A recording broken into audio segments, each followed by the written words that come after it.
मध्य प्रदेश में पिछले 20-21 साल से भारतीय जनता पार्टी को 98 के बाद 5 चुनाव में प्रदेश में भारतीय जनता पार्टी ने चुनाव जीते हैं। मतलब प्रदेश की जनता ने उनको वोट किया है। और पिछले 20 साल में करीब 40 एग्जाम ऐसे जिसमें घपले और घोटाले हुए, भर्तियों में घपले और घोटाले हुए। ये मैसेज क्या है? अभी भ्रष्टाचार की डबल इंजन की सरकार चल रही है। देश में नेट और प्रदेश में नर्सिंग, ये डबल इंजन भ्रष्टाचार। इनके जो कैप्टन थे इन भ्रष्टाचारियों के मध्य प्रदेश में, वो तो चले गए कृषि मंत्री बनके, और जो ये नीचे के पदाधिकारी थे ये नर्सिंग घोटाले और अलग अलग तरह के एग्जाम्स में धांधली कर रहे हैं। अब नर्सिंग घोटाला, 4 लाख से ज्यादा बच्चों का भविष्य अधर में है। स्पष्टता नहीं है कि इनका आगे क्या होगा। हाई कोर्ट के निर्देश के बाद भी करप्शन होता रहा। सीबीआई के जांच के बाद भी सीबीआई के अधिकारी चोर बनते और दिखते रहे, आप लोगों की कृपा से सार्वजनिक होते रहे।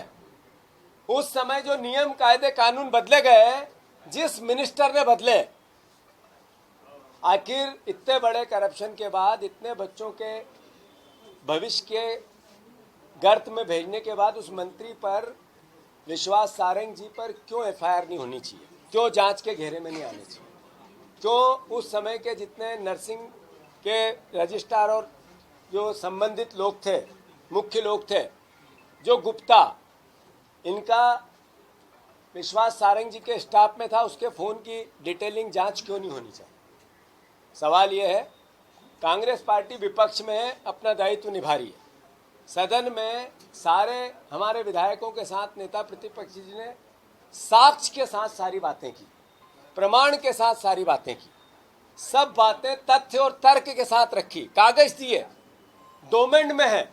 सरकार की थोड़ी सी भी नैतिकता होती, शर्म होती, थोड़ी सी भी प्रदेश के प्रति उनकी संवेदनाएं होती, तो उस मंत्री से इस्तीफा ले लेते, जिसके कार्यकाल में इतने 4 लाख बच्चों का स्पष्ट तरीके से घपला और घोटाला हुआ। शासन ने गरीबों से लूटा, मंत्रियों ने गरीबों को से रिश्वत ली। वो नर्सिंग के बच्चे जिन्होंने फीस भरी और उस फीस से उन कॉलेजों ने इनको रिश्वत दी। स्पष्ट है कि सीधा पैसा बच्चों का था वो। मैं फिर से अनुरोध करना चाहता हूं कि कांग्रेस पार्टी आज जो मंत्री करप्शन में आरोपित होगा, उसकी विधानसभाओं में जाकर हम प्रदर्शन करेंगे। नर्सिंग के छात्रों से संपर्क करके, नीट से पीड़ित छात्रों से संपर्क करके इस आंदोलन को और प्रदेश में बढ़ाया जाएगा। जब तक विश्वास सारंग का इस्तीफा नहीं होता है, तब तक कांग्रेस हर स्तर पर, वो चाहे सदन हो, चाहे सड़क हो, चाहे हमारे नर्सिंग के परिवार के जनों से मिलना जुलना हो, या किसी भी जगह जहां अवसर मिलेगा, हम इस अपनी मांग को करते रहेंगे। फिर से विश्वास सारंग इस्तीफा दो, विश्वास सारंग इस्तीफा दो। क्लियर, एक ही आवाज है, इसलिए कि वो भ्रष्टाचारी है। और एफआईआर हो, जांच में आए, उस पर जो दोषी हो उसकी सजा मिले। सब एक कानून अपना काम करे। हमारा नर्सिंग परिवार के पीड़ितों के लड़ाई लड़ने का दायित्व हम निभाते रहेंगे। आदरणीय उमंग सिंगार जी, बलात्कारी किसी भी भारतीय जनता पार्टी का नेता निकलेगा, उसके भी क्षेत्र में जाके प्रदर्शन करेंगे। इसी प्रकार से पहली फेरिस्ट में हमने नरेला में, चूंकि संबंधित मंत्री की विधानसभा थी, हमने आवेदन दिया, कानून से अनुमति लेके हम थाने पे जाकर, जो विपक्ष की बात है, जो नर्सिंग के बच्चों और उस परिवारों की बात है, वो कांग्रेस करने गई थी। दृश्य क्या था, नजारा क्या था? थाने के अंदर जिस तरीके से बीजेपी के कार्यकर्ताओं को लाके बिठा दिया, मैसेज क्या था? चोर की दाढ़ी में तिनका। इसका मतलब है कि करप्शन किया है और फिर प्रदेश को मैसेज दे रहे हैं कि हाँ हम चोर हैं, उसके बाद भी डरेंगे नहीं।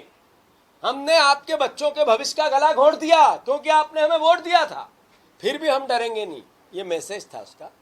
तो प्रदेशवासियों, मेरा आप सबसे प्रार्थना है, कांग्रेस पार्टी की प्रार्थना है, आदरणीय दिग्विजय सिंह साहब, आदरणीय उमंग सिंगार जी, हमारे आरिफ मसूद जी, मुकेश नायक जी, हेमंत जी, सारे हमारे सचिन, हमारे अतीक, हमारे एमएलए हैं, हम सारे तरीके से पीसी शर्मा जी, सारे एमएलए, हमारे एनएसयूआई के अध्यक्ष जी, सब हम गए थे और अपना आवेदन कई कार्यकर्ताओं के साथ जिला अध्यक्ष और शहर अध्यक्ष की अगुवाई में हमने दिया। जिस तरीके का पुलिस का व्यवहार था, शर्म आती है कि पुलिस बीजेपी की कार्यकर्ता बन गई है और कानून संविधान से नहीं चल रहा है। कानून बीजेपी के संविधान से, बीजेपी के पार्टी के संविधान से चल रहा है। दिग्विजय सिंह जी, सम्मानित अध्यक्ष जी, सम्मानित हमारे सभी साथी विधायक, सम्मानित पदाधिकारी, पार्टी संगठन एनएसयूआई, और ये आपसे कहना चाहता हूं कि ये शुरुआत विधानसभा से हमने शुरुआत करी, सभी विधायकों ने मजबूती से इस बात पे लड़े और भारतीय जनता पार्टी को पहली बार विधानसभा का सत्र अनिश्चितकालीन स्थगित करना पड़ा। भारतीय जनता पार्टी सरकार घबरा गई, ये स्पष्ट रहे, आप सब जानते नहीं तो हमेशा कहते थे कि विपक्ष के हंगामे के कारण हमने इसको बंद किया। महत्वपूर्ण बात यह है कि चाहे आप समझते हैं कि बड़ी जो नियुक्तियां होती है वो सरकार करती है, रजिस्ट्रार की नियुक्ति हुई, चाहे सुनीता सीजीओ की नियुक्ति हुई, चाहे चंद्रकला दिग्विजय की नियुक्ति हुई, ये जो नियुक्तियां हैं विश्वास सारंग के कार्यकाल में हुई और ऐसे लोगों को इन्हें रजिस्ट्रार बनाया जो इनके लिए सिर्फ जी हजूरी का काम कर सके, जिनकी योग्यता नहीं थी। तो ये इन बातों को प्रमाण को लेकर हमने सदन में भी बात कही, साथी विधायकों ने भी बात करी और इस बात को लेके हम चाहते हैं कि सरकार विश्वास सारंग पर एफआईआर दर्ज करे और मंत्री से हटाए। भाई आप अगर सही है तो आप क्यों घबरा रहे? महिलाओं को आगे करके विश्वास सारंग, मुझे नहीं समझ में नहीं आता, एक मर्द आदमी नामर्द वाली हरकतें कर रहा है। तो मैं ये कहना चाहता हूं और आपके चैनल से ये भी कहना चाहूंगा कि ये एक घोटाला था। इस घोटाले की लड़ाई कोर्ट से आखिरी तक, न्याय तक प्रदेश के हर युवा के लिए लड़ी जाएगी। इसके साथ मैं आपसे कहना चाहूंगा कि अगला घोटाला विश्वास सारंग का फिर मैं आपको बताऊंगा आने वाले 4 दिन के अंदर। उसके लिए विश्वास सारंग को चुनौती देना चाहता हूं, तैयार रहे। उसके अंदर भी प्रमाण है कि आपने किस प्रकार से घोटाले कर रहे, किस प्रकार से प्रदेश के युवाओं को आप दिग्भ्रमित कर रहे।